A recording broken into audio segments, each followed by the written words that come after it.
Hello, everyone, and welcome to another session of Let's Talk by Interlingua. I am your host, Mike Ruiz, and stay tuned because today is a very special show for many reasons.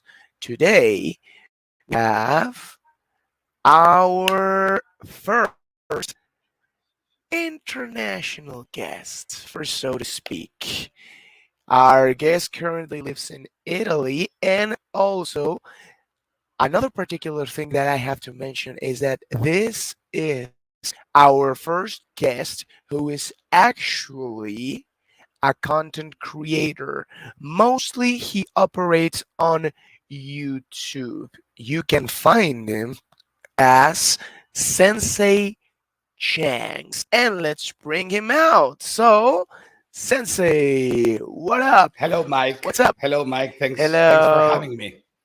Hi. I'm glad to have you. Glad to have you, and thank you so much for taking the time to be in our show. My So, pleasure. My pleasure. thank you. Let's start with the absolute basic. Tell me, uh, what made you reside in Italy In nowadays, Italy, and how long you have been okay, there?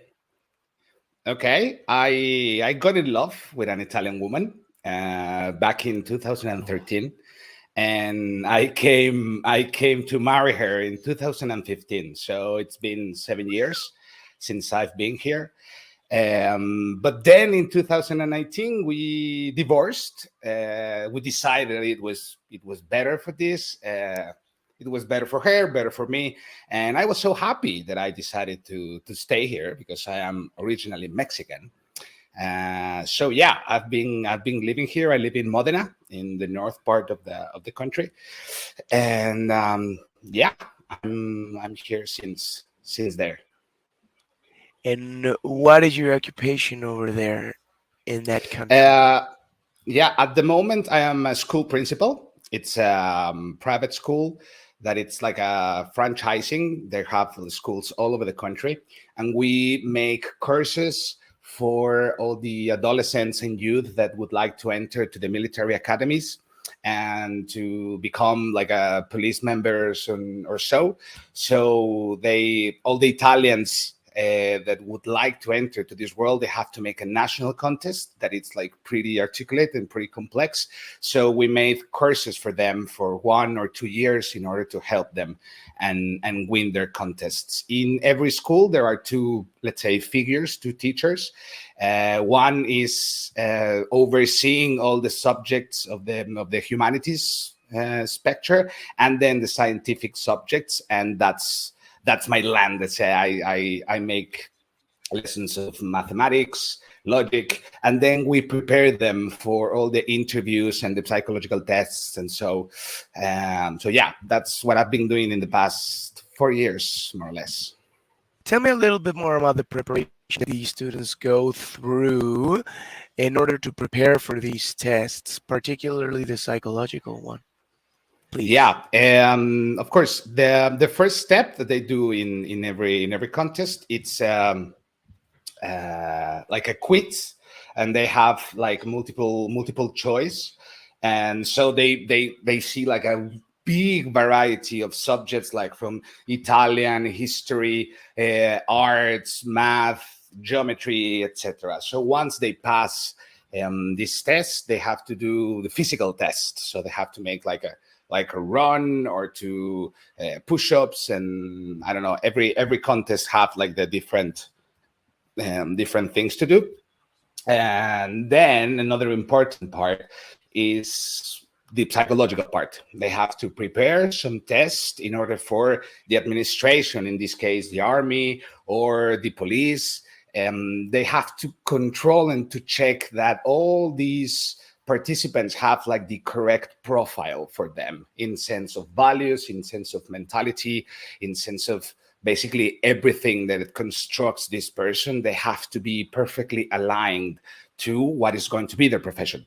So this is how can I say, like the most difficult, but at the same time, it's the most exciting part of the preparation because this is a subjective analysis from the administration. Like in the first test, you have the points that you make. Okay, so you make 50 out of 100, 70 out of 100, and that's it. But here, you depend on the analysis and the criteria of the person that it's in front of you. So when they have this interview, they make personal questions. But the amazing thing is that through these banal questions or simple questions about your normal life, they're trying to figure it out, like how's your personality and what are your values and what are like your main habits, in order for them to understand if they can take you in.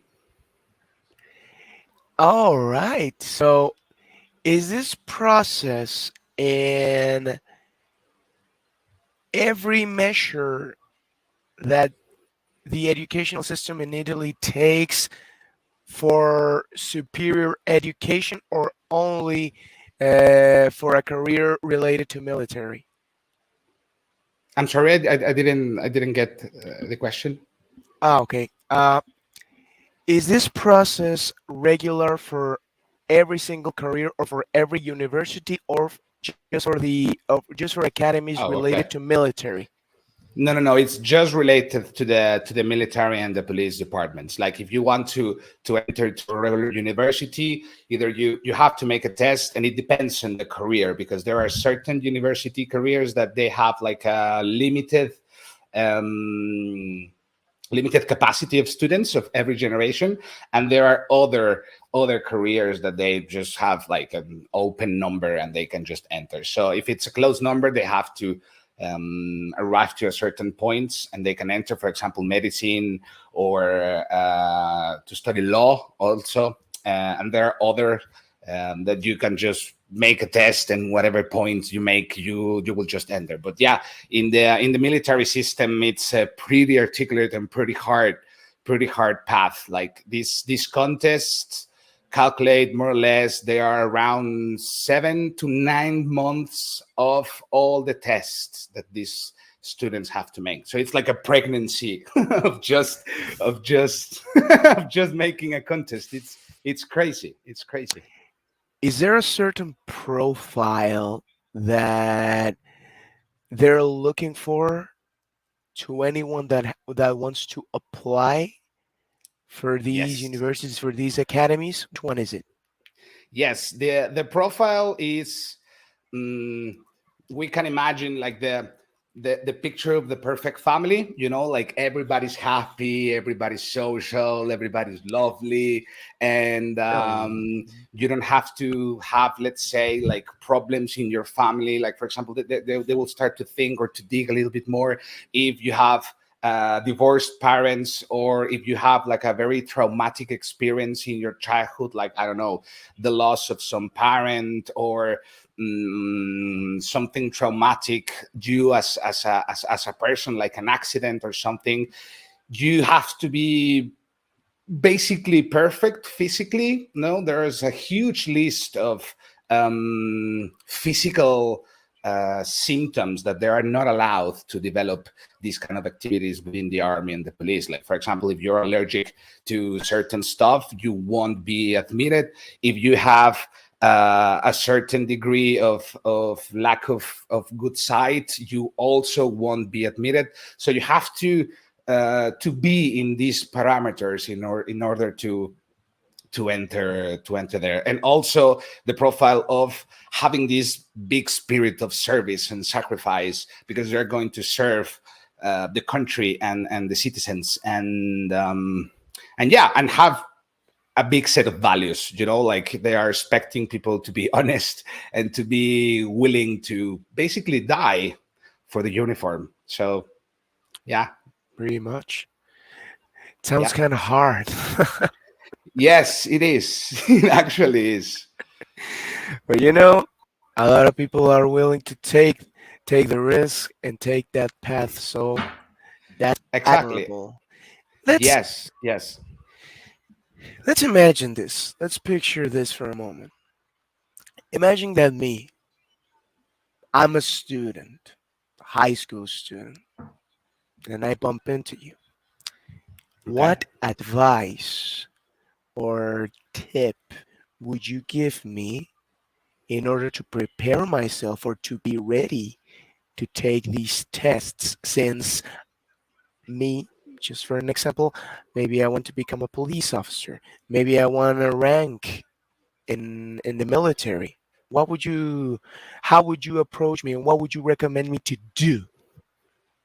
Okay, first of all, because within all the academies here in Italy, there are at least seven different options. So I will first would like you to explain me what are or what is your best choice. Like I want to understand like the motivation behind it, because that's for me the leverage that it's going to be more important for your preparation. I have to play and take advantage of your motivation, because as I said Okay. before, it's a huge contest, and it has several steps.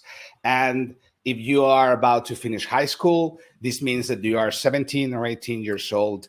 And if you haven't been like working in, let's say, the real world, having in front of you this challenge is not easy. So this is Okay. like the big step for me as a teacher in this school, to be Hmm. constantly motivating you. Okay, so once I understand what it's your principal choice, I will also play a little bit like the devil's advocate, and I will try to explain to you that once you are there, this does not mean that you have to be in the military or in the police for your entire life. And if you're going to study something inside these military academies, by the end of the course, of course, you will have a degree.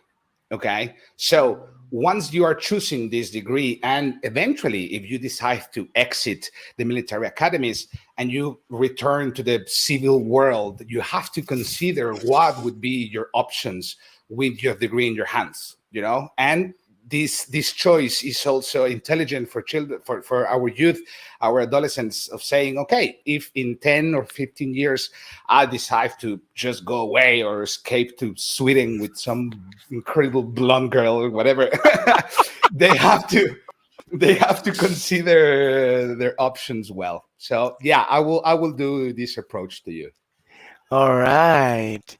Then let's keep building the story, because you're Yeah. giving me a lot of information that I can use to keep building this. So you mentioned that first you need to know the motivation of the student. For this one, I'm thinking of three. Let me just tickle, kickle, kickle, kickle, kickle, kickle. Okay, I got one. I chose one. Imagine that I'm personally, no, that I'm motivated in a personal level. Imagine that I tell you, I want to be in the police because I come from a dangerous neighborhood or from a dangerous part of the city. And I know what it's like. I have seen a bunch of ugly stuff and I want to do something about it. I want to participate in making at least the place where I come from a little bit better. What would you tell me in that type of, am I a good applicant, or am I being a little volatile or very personal about it? No, absolutely not. It's not too personal. It's never too personal. Okay. It's a perfectly valid motivation, and actually, unfortunately, in this country, with all the mafia that exists and the corruption and the kind of government, exactly, the kind of government that they have here, unfortunately, there's a lot to do. There's a lot to do in this country. So that would be an excellent another leverage important for you, because once you enter, you will have the training that it's pretty hard. And actually all these trainings inside the military academies and the police, it's like once you win the contest, you will start your training, and in the first 6 months or maybe the first year, they will have like an extra filter, and they will treat you not very well, and they will push you to your limits in order to prepare you to deal with what is going to be your professional life. So having like I will constantly tell you, do not ever forget why are you here, why you started this process, because that is going to be like the extra force of every day that you're planning to quit, or you're saying shit, this is just too much. And and yeah, I'm sorry. I probably shouldn't. It's wonderful. Don't worry. I'm This sorry. is great. This is great. This is what this space is about, to let loose, to have a good time. Okay. Good. This is and great. um and so yeah, I will try to just um let you clear that this has to be in your mind at all times, and you have to prepare yourself to not be in your comfort zone. Definitely, once you start your contest, you have to make sacrifices, you have to organize yourself, and you have to, yes, prepare yourself for at least in your first 1 year, 2 years of your career, that it's not going to be easy.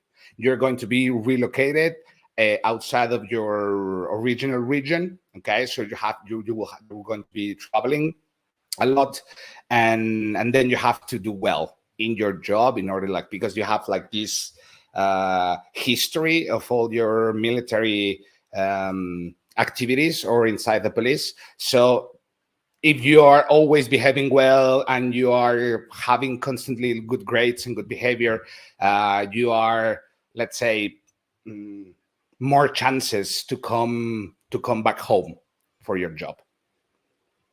Have you had any applicants that have quit along the way? Yes, yes, I had a student that I had several, but I had one student that his father was the general inside the army. So he entered. Well, he started the contest, and he there's a part in the contest that they have to make like some sort of internship inside the academy. So by the second day that he was there, like, he made the first test, he made the physical test, he made a psychological test, everything went well.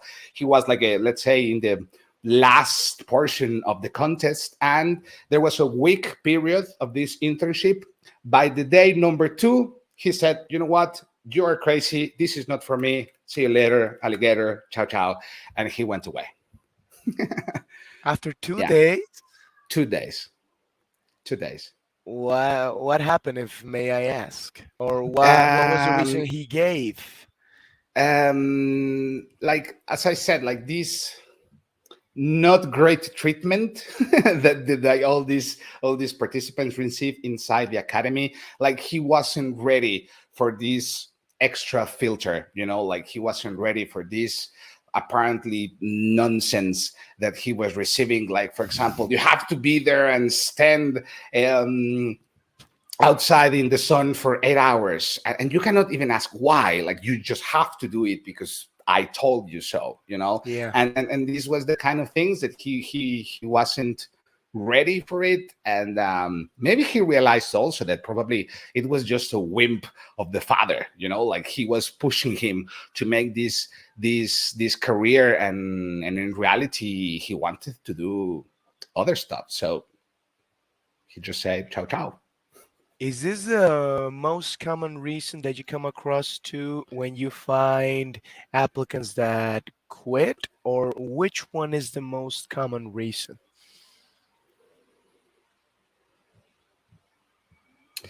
Some of them quit just because the contest is too hard. Like, we Okay. we give courses for our students that last or 1 year or two. Like, originally, we sell our customers, our students, the course for 1 year, but in the eventuality of not winning their contest in the first year, we cover them for the second one. Okay, so most of the students, like, have like some sort of burnout in the first year because they are trying probably more than one contest, and they do just that, studying for the contest. And after a while, uh, it's maybe too frustrating for them because they cannot, for example, have a good score in the first test, so they get really frustrated, and they can't really cope with the pressure and with the stress, because when they manage to pass the first test and they go along with the contest, they suffer a lot this pressure and this anxiety, because of course they receive this at home from their parents, and they receive also the constant pressure, because when they are just studying for the contest, they are not going to the university, they are probably not working, and they are having this invisible pressure from the parents, because probably they have had talks of go and work for something, go and do something else, and they're just dedicating every single minute of the day for this contest. So after the first year, they feel some sort of guilt, and they go and they start university, or they start like a job or a part-time job, and this is when everything crumbles. Because if it was very difficult for them when they were every day, the entire day studying, now that they have to divide themselves through university and studying for the tests, and or having a part-time job, it's way more difficult. Like, we have to remember, we're talking about adolescents of 19, 20 years of age, and it's pretty hard for them. I've had students that they work, they have a social life, they have even a boyfriend or a girlfriend, and they study and they win their test. So it is possible to organize themselves. But unfortunately, most of them, for me, the ones that don't have the mentality for this kind of world, they are never going to make it.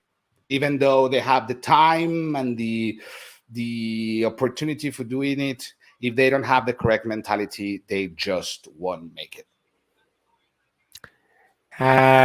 Do you think many of the applicants should receive or have received psychological help for everything that they have to go through? No, no, I don't think so. Like, I, as soon as I started working in this school, I quickly realized in the first year that most of our job inside these schools was to be a constant support for our student, not just giving you the math lessons or showing you how to behave in the interviews. I have to be constantly understanding what's inside your head, because if I see every day a single student that it's pretty joyful, it's pretty happy, and by the next week they are like blue or they're a little bit down, there's something going on there. I had to find out what's going on at their home, what's going on, I don't know, probably they broke up with their partner or whatever, and I have to reestablish the the mindset in order for them to continue their preparation, because if not, it's pretty difficult. Mm. You said that you realized this after the first year that you have worked in your current occupation. How many years of experience you have within this institution? I have 4 years now. I started in 2018. Have you always worked related to education? Worked, no, actually. Before this occupation, I always worked in the commercial area of a company, so I was always selling stuff.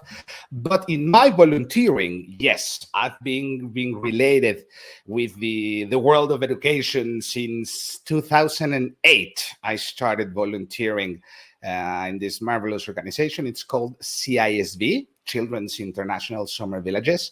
And yeah, I've been volunteering here. This has been the only constant in my life since 2008. I've just been keep it up in this volunteering organization, and yeah, here we are talking about real time education with the people.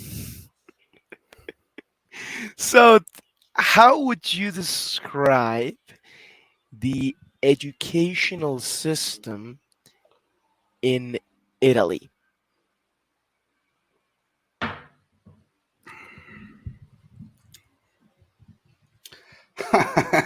I would like to be educated. with with the explanation. Um, I would say it's incomplete. I would Okay. say it's very complicated.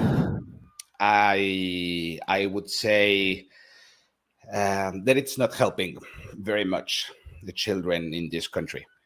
Why I Wow. say that? It's very complex, and why I say it's incomplete. Um, I have to say the public education here in Italy, compared, for example, for the one that we have in Mexico, it's pretty huge. You know, like having a hypothetical son or daughter of mine in a public school in Mexico or in a public school in Italy, hands down, eyes closed, I will choose the Italian school always. Okay, but I have to talk here not just about the Italian system, but all the Western culture educational system. For me, it's the one that it's just not broken. It's not just working. Sorry, in general, because this idea of having the teacher in front and all the students just seated for hours, and it's just not working. It's something that has it was created by the end of the by the beginning, I'm sorry, of the 20th century, and it worked by that time because they needed to generate obedient workers and not very mm, not not generating critical thinkers maybe at the time. So they just had to do what they had to do, and they were not allowed to speak, they were not allowed to cooperate, they were not allowed to do anything. Just have sit down and shut up. You have to do that. And that's, I'm sorry, but that's garbage. That's absolutely garbage. And I believe that we are throwing away the potential of thousands and thousands of children all around the world every year. Uh, do you think that students, particularly in Italy, are realizing this and finding ways to improve themselves? Or this is maybe another problem that remains unsolved? I believe it's another problem because we are very lucky to be alive right now. Mike, I believe it's an incredible time to be alive right now. The opportunity that we have with all this technology that we have around us. Like I've constantly been thinking, if I remember myself when I was in primary school and I had the possibility of having a smartphone or an iPad or something in my hands. Oh Jesus, Mother of God! Oh my God! Like it like all the opportunity of having fun and learning stuff. Like just think about it, Mike, with this device that we have in our pockets. Okay, we have, if we connect it to the internet, okay, we have the opportunity of accessing all the knowledge of the human history. What we decide to do with this device in our pockets, it's our choice, and it's the choice of everybody. But potentially we can access all the knowledge of human history. And this is the problem. Like the Italians, they are not very happy with their system. They are eager constantly of going on vacation and not going to school, probably because the teacher is not doing correctly their job, probably because the subjects are absolutely useless in this moment. For example, I've been talking with my Italian friends, like saying, why do I have to learn Latin? What's the point? I don't use it. There's no books. And yes, you can go around in Italy and see or read what it's like, the inscription in the monuments or the churches. But outside of that, there's no point of spending tons of resources and time and energy studying Latin, for example. And if we analyze a lot of the subjects that we see right now in the school curriculum, it's exactly the same. Latin is just one example. Wow. That's actually a pretty cool point. So you think that some of the material that they are forcing students to learn or to keep in touch with, it's obsolete nowadays? I wouldn't say it's obsolete. I wouldn't say it's not a priority. For example, Okay. for me, a priority would be knowing how to do public speaking, how to know your own emotions, how to control your own emotions, how to get better at your frustration levels, how to develop better skills at working in a team, at organizing yourself, at like understanding on how to organize your day, and having and developing these habits of, for example, I don't know, cleaning the classroom, being organized and being tidy within your space. That would be a priority. Not knowing Latin or certain part of history of geography. All right.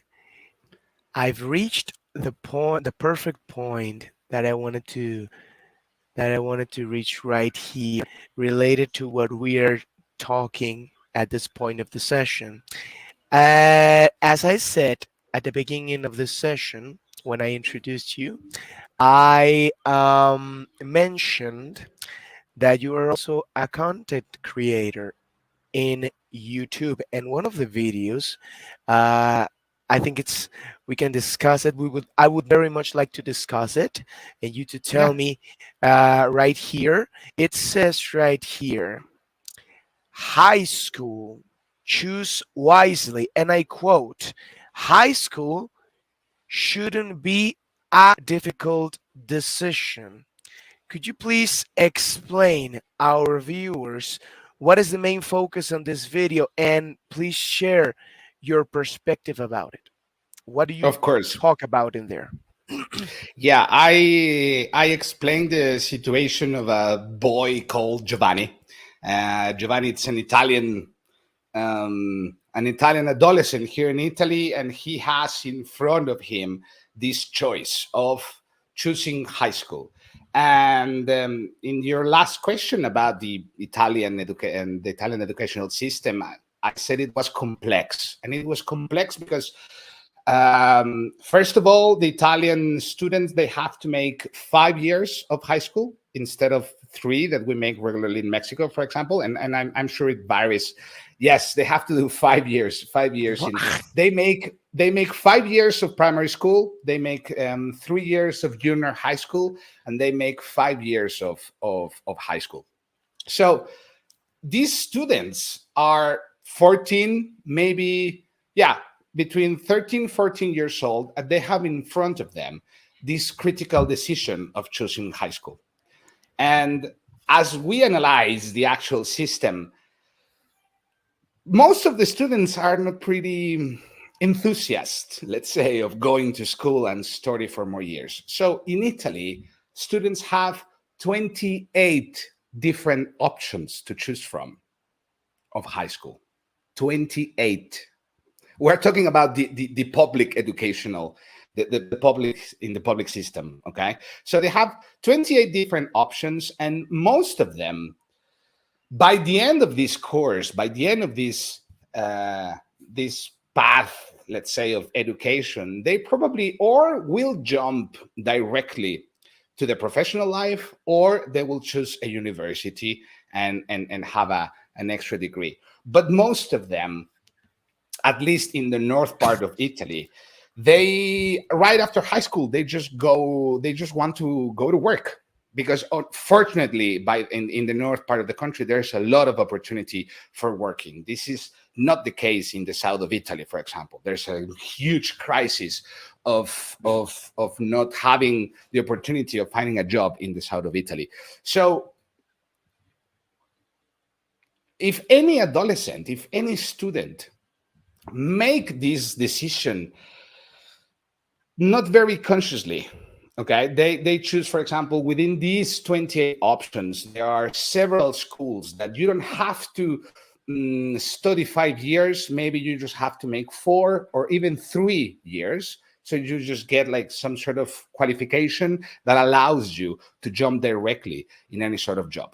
Okay, so in the video I explained this guy that didn't make this decision very wisely. He just wanted to get out of school because he didn't like to study. He didn't enjoy himself, and in the end, he was, let's say, trapped in the adult life because he was married, he had children, and it was probably too late for changing in his mind, of course, because it's never too late. It was too late for changing or for taking some steps back and maybe restart something new, something different. And yeah, I was just trying to leave this opportunity for thinking. Like that video, a lot of my videos, I would like them to be, as they call them, evergreen videos.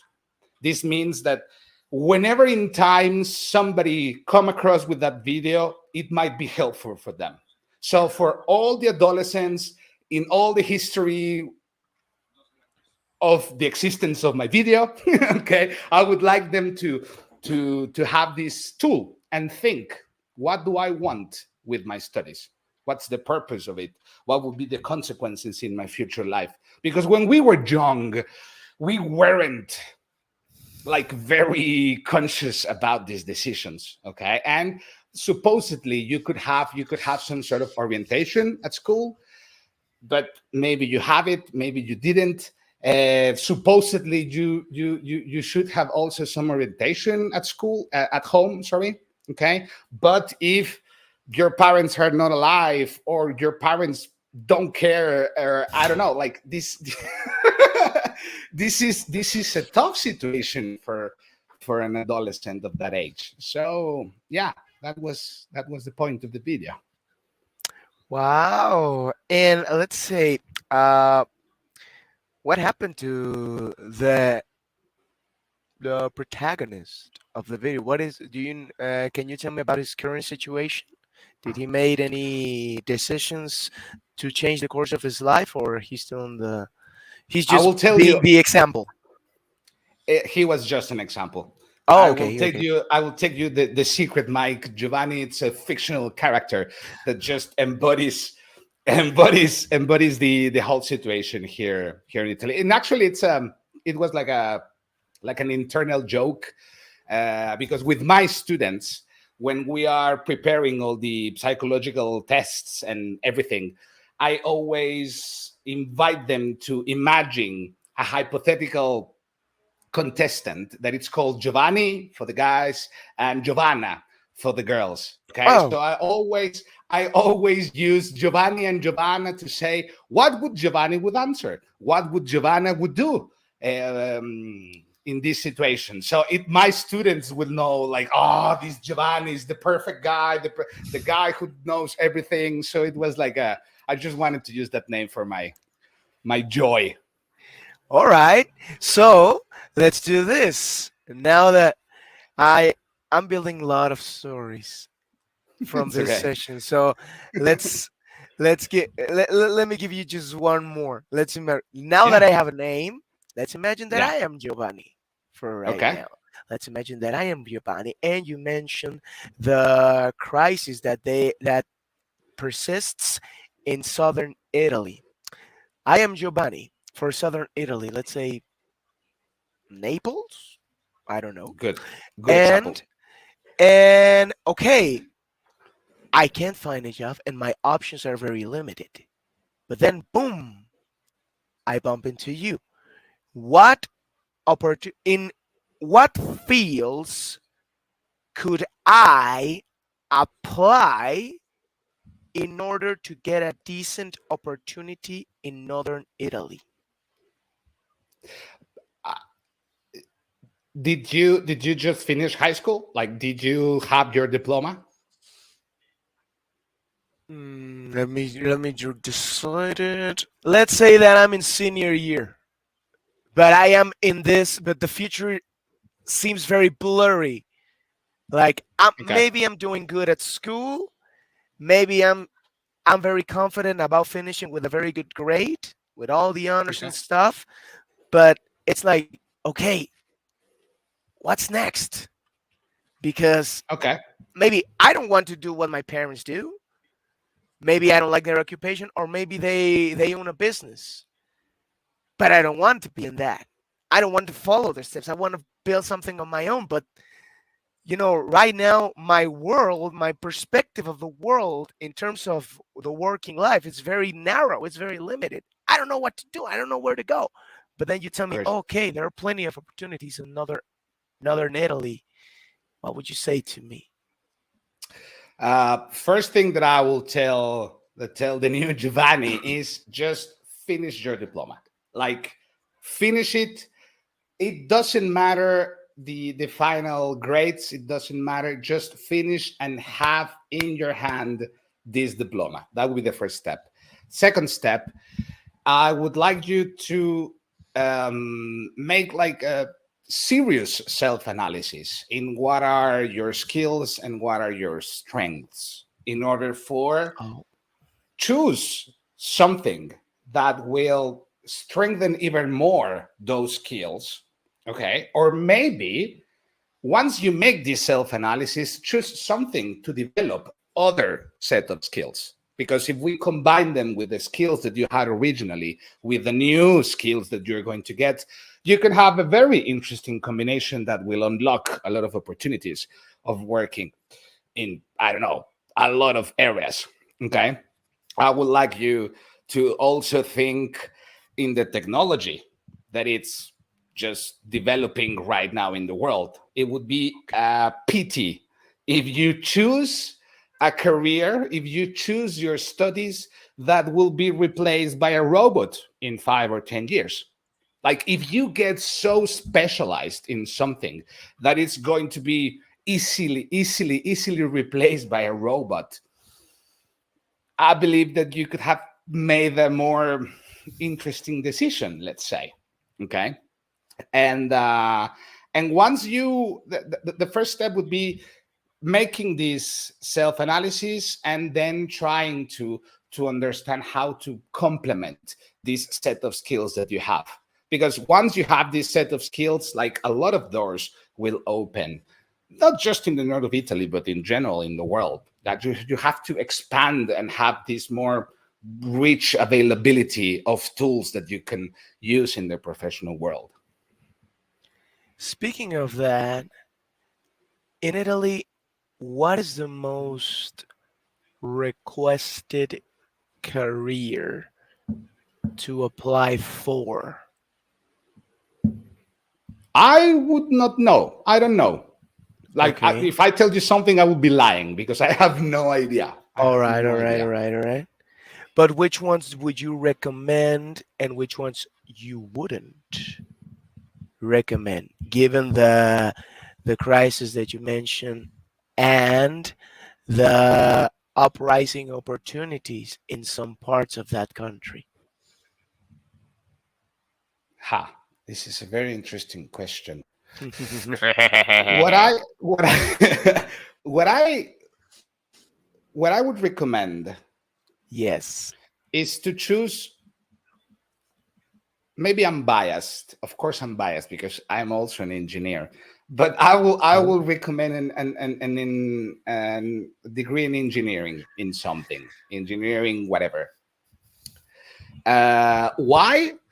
Because in our career, all the years we are every day training to solve problems.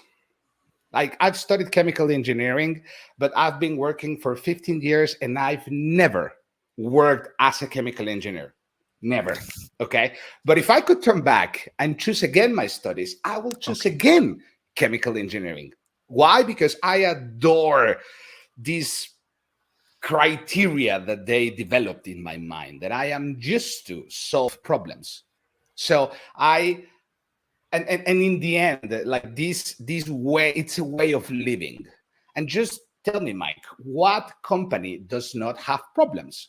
So engineers are pretty useful for solving problems. That's why, for example, in Mexico, you can find companies like Unilever, Procter and Gamble, a lot of these companies that they hire engineering for the research and developing area, or the logistics part, or the finance, because they are very good at solving problems in the best and quickest way possible. So in that, as we were talking about, like this set of skills that you are gaining while you studies, the engineering part, it's amazing because first of all, you get pretty good with numbers. And in general, being good with numbers, it's quite good in general.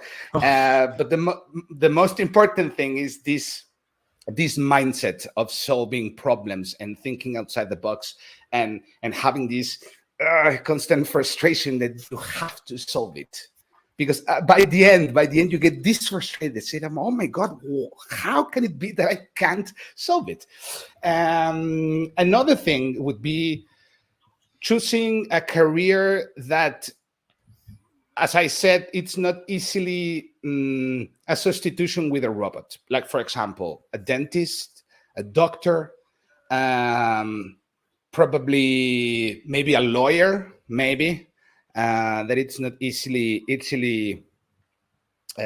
finding a substitution with a robot.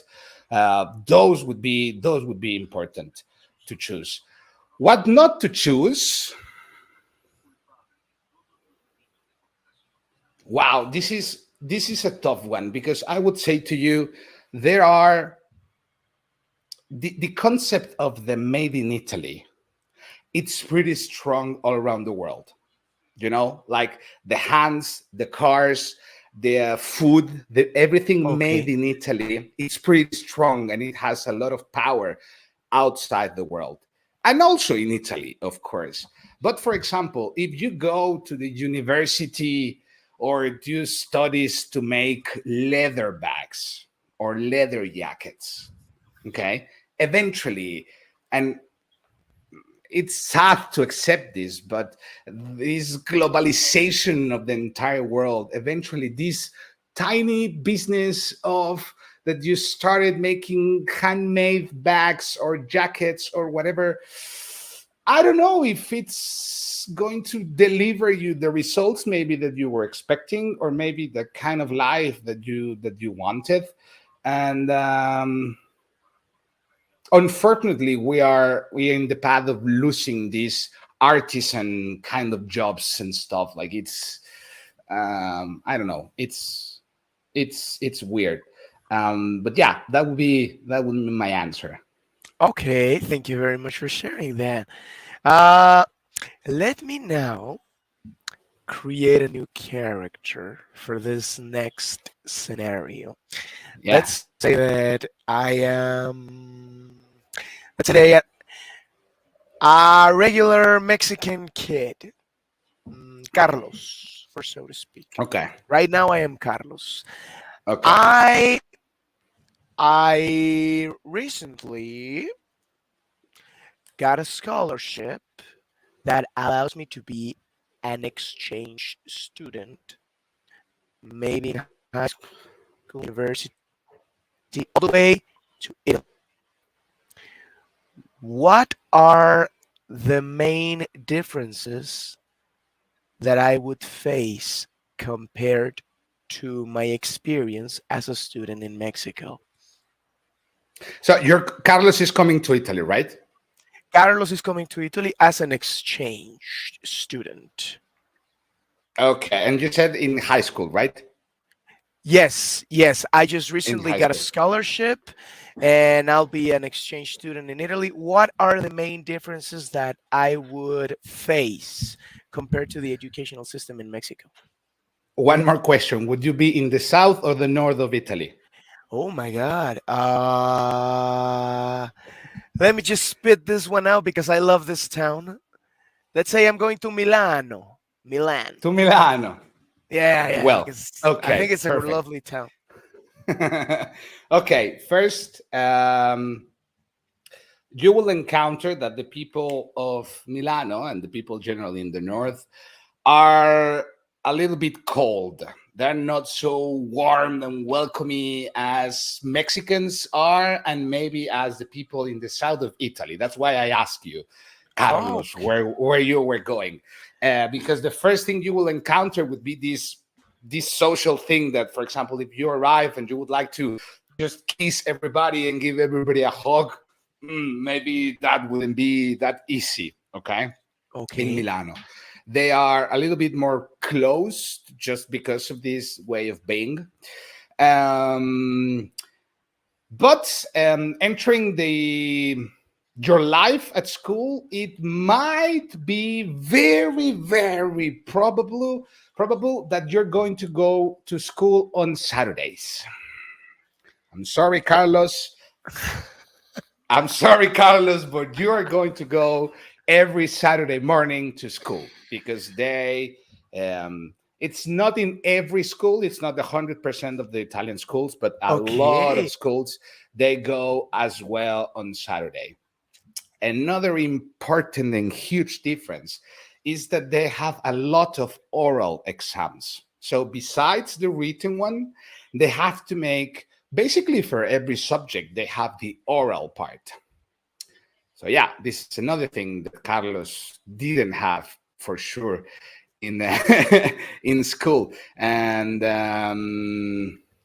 yeah, this is what else can you encounter in the educational system? Oh, another thing. Oh, Carlos, this is be ready, Carlitos. Be ready, Carlitos. In the Italian system, it was one of the first countries, Mike. This is amazing. Italy was probably the first or one of the first countries in whole Europe to make legislation to make the inclusion of students with special needs in the public education. So Carlos probably will find students with sub level of autism or mental with mental differences in general with in comparison with the other students. Let's say, okay, so they can be like with a mild schizophrenia or something like that. Like it's nothing that will put in danger the other students, but you can find other people with special needs inside the classroom, and yeah, that would be another important difference. What is the purpose of this measure? I believe it's pretty beautiful just to include these people inside the classroom.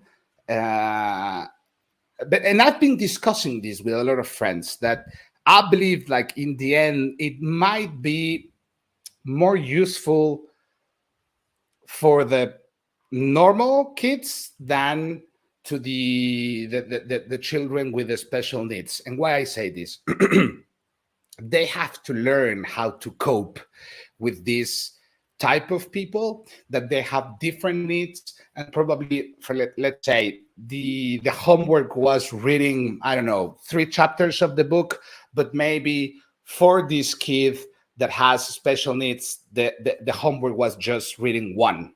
Or for example, if you have 1 hour to make the test, this kid will have twice the time. Okay, and you have to deal with these differences of saying this is not fair. Okay, but they are understanding through their education that they are different, and either way there are certain measures that are different. For example, the time of making the test or the amount of homework that they have. In the end, like, the treatment is the same for everybody, and they have to be socially conscious of how they have to manage themselves and what types of comments and what types of behavior they have to have inside the classroom in order to have this type of inclusion. And this is amazing. This is pretty amazing. I was talking constantly and asking my fellow Mexican buddies, because I couldn't remember us having, because I had the privilege of having a private education in Mexico, and I think we didn't have these kind of students in our school. So I believe it's pretty neat, pretty good. This thing of the inclusion for this type of people. All right. Wow. Thank you so much for everything that you shared so far. It's been very useful for me, very useful for our viewers. Anything would you like to comment to wrap things up? Anything you would like to add? I would just like to thank you for the opportunity of having this awesome talk. Thank you for all your questions, for your time, and thanks for having me. It's my pleasure. No, the pleasure was ours. Thank you so much. And for all our viewers, if you want to check more material of Sensei Chang's, you can find the links to his YouTube profile in the description, or you can just type it in.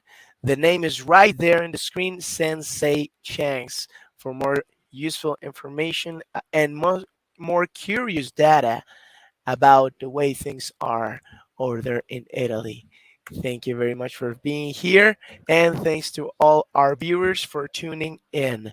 I am Mike Reese. Eric Rios was in the controls. Our guest today, Sensei Chang. Have a pretty good day. Thank you very much. And, well, without further ado, I must bid you adieu. Goodbye, mwah, and good night.